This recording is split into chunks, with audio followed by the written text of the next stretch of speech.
오랫동안 퇴행성 관절염을 앓아왔다는 문순희 씨. 시간이 지날수록 점점 심해지는 무릎 통증에 병원을 찾았습니다. 조금씩 아픈 게 시작이 한 20년은 됐지 싶어요. 말로 다 못합니다. 어떻게 아팠는지 진짜로 저녁으로 밤에 몇 분을 깨는지 몰라요. 이리 늦다 저리 늦다 해도 안 되고 20년을 참고 견뎌온 관절염. 다리 전체에서 안쪽이 좁아지게 되니까 이제 오다리로 쉬게 되는 다리에 오랜 시간 지속된 관절염에 관절의 변형까지 생긴 상태. 관절염 근본 치료를 위해 수술을 결심했습니다.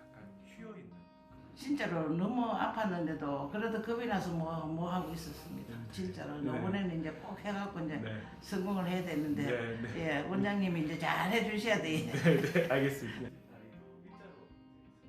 환자분의 경우에는 양쪽 다리 관절염이 이제 엑스레이상 증명이 되시는 분인데요. 오른쪽 다리의 경우에서는 안쪽에 이제 관절 간격이 다 붙어서 왼쪽 다리의 경우에는 바깥쪽의 관절에 이제 최종 단계, 그러니까 관절염이라 볼 수 있겠고, 고령이시고 관절염이 심하고 그로 인한 증상이 심하시기 때문에 수술적 치료가 필요하신 상태입니다.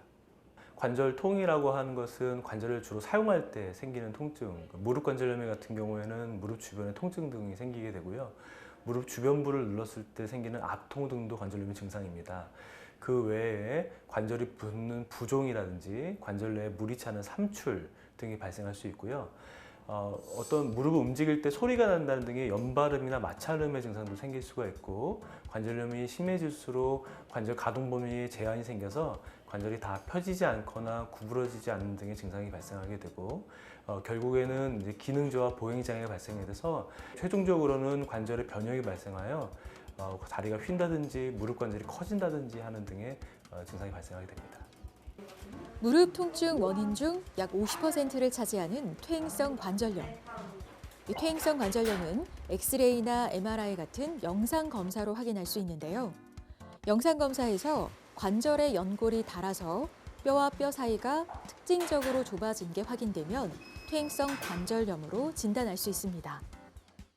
무릎 관절염은 엑스레이 상에서 KL 그레이드라는 단계를 주로 사용하게 되고 1에서 4단계로 일반적으로 나누게 됩니다. 그래서 단계별로 증상의 차이가 있게 되는데요. 초기에는 이제 관절 부위에 이제 국소적인 통증이나 관절을 움직이거나 이제 보행 시에 이제 간헐적으로 통증이 나타나는 경우가 흔하고요. 이후 중기나 후기로 이제 관절염이 악화될수록 움직임과는 관계없이 통증 등이 지속적으로 발생하고 어떤 보행장애, 쩔뚝댄다든지 보행장애, 또 기능의 감소, 계단을 못 오른다든지 등의 기능의 감소, 또 관절의 변형, 오다리 발생, 또 움직임의 제한, 또 부종이나 심한 삼출 등의 증상이 악화되는 경우가 있습니다.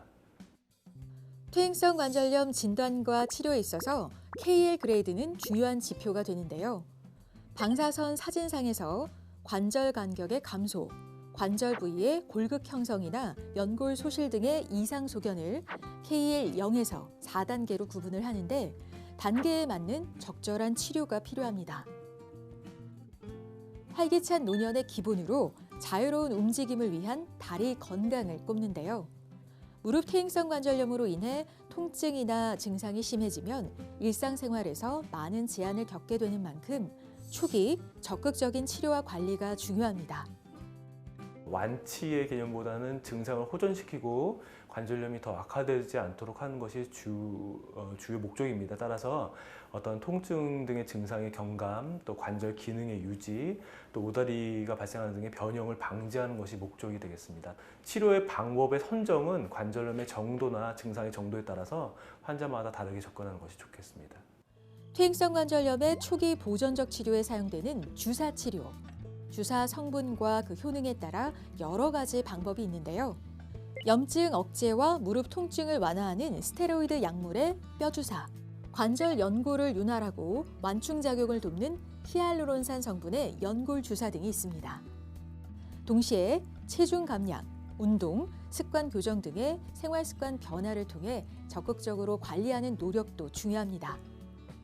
간헐적인 증상만 보이는 초기 관절염 환자의 경우에는 대부분의 경우에는 보존적 치료, 그러니까 비수술적 치료를 시행하게 됩니다. 첫 번째로는 생활 습관의 개선, 즉 무릎에 안 좋은 쪼그려 앉기나 무릎 꿇기나 계단을 많이 다니는 등의 이제 무릎에 안 좋은 자세를 피하게 되고, 당연히 체중이 과체중인 분은 체중을 감량하는 것이 증상 완화에 도움이 되고요.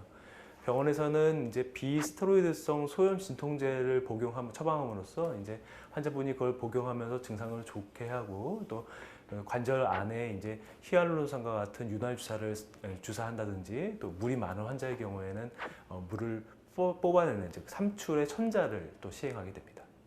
무릎 관절 간격이 현저히 좁아지고 골 경화와 골 형태의 심한 변형이 관찰되는 중증도 이상의 퇴행성 관절염 환자의 경우 관절 내시경 시술이나 인공관절 치환술 등의 수술 치료를 고려하게 되는데요. 수술 방법으로서는 대표적으로 우리가 흔히 말하는 시술이라 불리는 관절 내시경, 또 이제 절골술, 또 마지막 방법으로서 인공관절 치환술 등이 이제 존재하게 되는데, 인공관절 치환술은 마지막 단계의 퇴행성 관절염 환자에게서 시행하게 되면서 이제 비교적 나이가 많은 노년층에서 환자에게 시행하게 됩니다. 최종적인 수술 방법으로 완전히 망가진 인공관절을 일부 절제해내고, 그 대신에 이제 금속 치환물을 삽입해서 가동 범위의 회복 및 다리 정렬을 회복하고 관절이 닿아 생기는 통증 등을 완화할 수 있는 방법입니다.